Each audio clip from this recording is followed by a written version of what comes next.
tabiat kunyah ais ni. Mungkin. Kunyah ais ni. Dia boleh jadi satu tabiat. Kita ingat tabiat, tapi rupa-rupanya ada masalah kesihatan yang lain.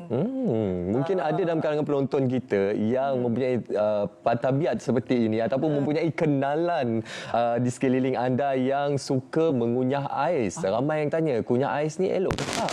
Itu yang kita nak kena tanya. Kita dua-dua pun nak berkonsultasi dengan doktor sebelah ini. Saya kenalkan terlebih dahulu Dr. Muhammad Azrul Al-Fairuz bin Azizan, Doktor Kesihatan Pekerjaan, juga pegawai perubatan dari Salam Shah Alam Specialist Hospital. Assalamualaikum, selamat pagi Doktor.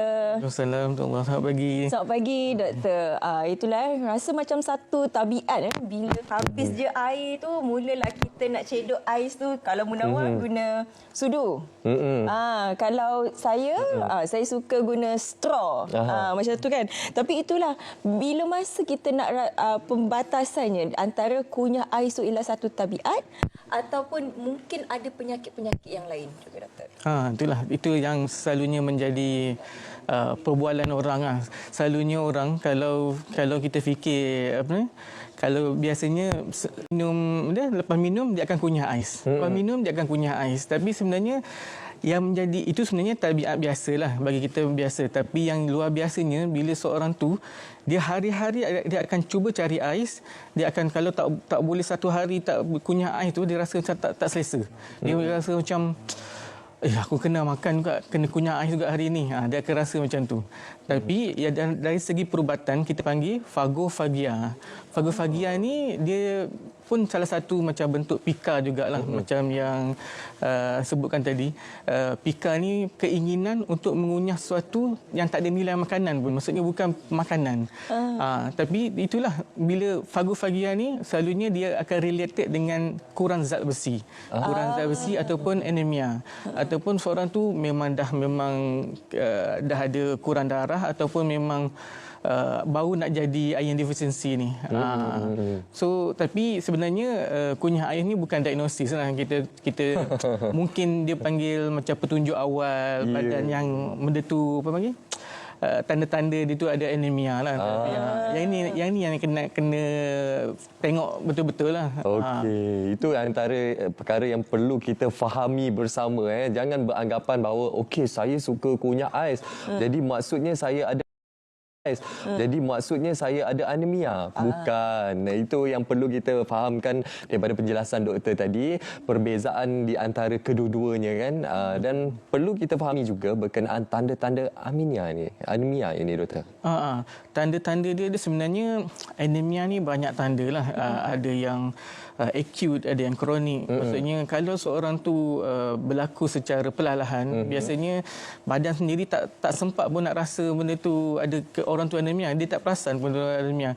Tanda-tanda awalnya yang biasanya kita tahu, dia biasanya pening kepala, cepat rasa penat. Kalau berjalan sikit pun dah rasa macam mengah, jantung pun berdebar-debar. Itu memang tanda-tanda, kalau istilah doktor, symptomatic anemia lah. Ini memang nak kena datang jumpa doktor lah.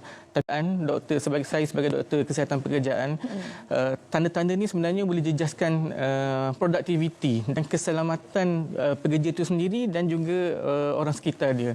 Sebab apa? Bila dia bekerja, tambah-tambah kalau dia kerja sebagai pemandu ataupun buat angkat kerja berat, kalau ada tanda-tanda anemia ni bahaya, dia boleh pingsan dan boleh berlaku kemalangan. Kalau ada tanda-tanda ni memang nak kena cek cepat-cepat lah. Jadi itu antara tanda-tanda anemia. Kalau anda pening-pening, jantung berdebar, kalau setakat jalan 50 meter tadi nak bersenam pun tak boleh. Jadi itu kena semak lah terus saja berjumpa dengan doktor. Apa sebenarnya faktor yang menyebabkan anemia ni doktor? Sebenarnya banyak faktor. Kalau ikutkan dia sebenarnya anemia berlaku ni berpunca daripada kurang zat besi. Kurang zat besi. Bila zat besi ni adalah komponen sel darah merah, pembentukan sel darah merah ni. Bila kurang zat besi, maksudnya pembentukan dia akan terganggu dan menjadi anemia. Tapi kalau nak kaitkan dengan pika ni dengan anemia, sebenarnya ada kajian, saya ada baca-baca sikit kajian global, 81% peratus dia kata pika ni berlaku bersama anemia. Tapi mekanisme dia tu macam tak ada orang tahu lagi macam mana tu. Dia cuma ada teori je. Dia teorinya dia kata bila orang tu kunyah ais, sejuk sensation tu, rasa sejuk tu buat dia rasa macam, buat orang animal ni rasa lega, rasa macam stay fokus, ada tenaga. Tapi tu semacam sementara je.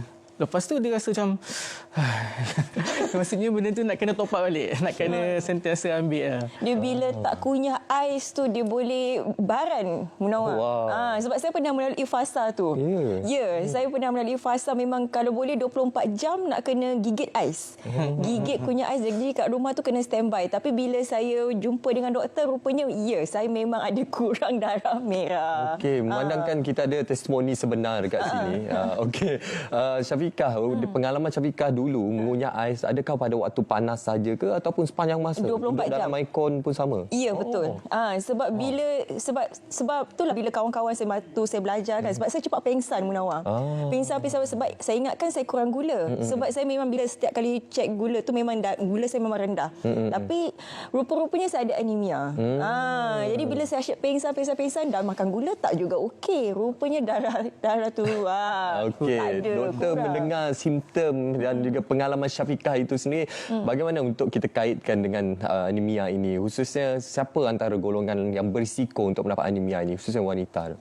Sebenarnya golongan yang berisiko ni wanita lah. Sebab wanita ni sebenarnya dia datang haid setiap bulan. Tapi bagi golongan yang datang haid yang banyak setiap bulan, dia akan kurang darah, kurang akan zat besi tu juga. So dah lah dia kurang darah sebulan dan dia berulang-ulang. Maksudnya setiap bulan dia akan datang period dan menyebabkan dia lagi senang berisiko lah.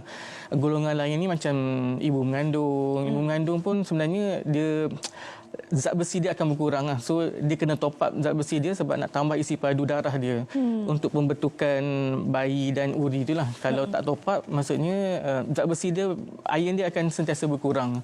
Golongan lainnya macam orang yang ada pendema darah, yang regular pendema darah, memang dia akan ada kurang iron dalam badan. Lepas tu ada masalah penghadaman, maksudnya dia sembelit, ada buasir, selalu berak berdarah. Recurrent bleeding pun boleh menyebabkan dia jadi anemia. Lepas tu dia ada ulcer dalam usus.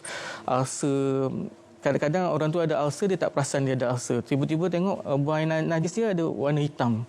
Itu pun tanda-tanda boleh menyebabkan anemia. Kalau kronik, kalau prolong, benda tu berpanjangan, boleh menyebabkan anemia. Golongan lainnya, ada juga orang yang diet, strict diet. Diet yang betul-betul ketat. Contohnya makan tembikai saja ke, memang tak cukup iron. Memang dia akan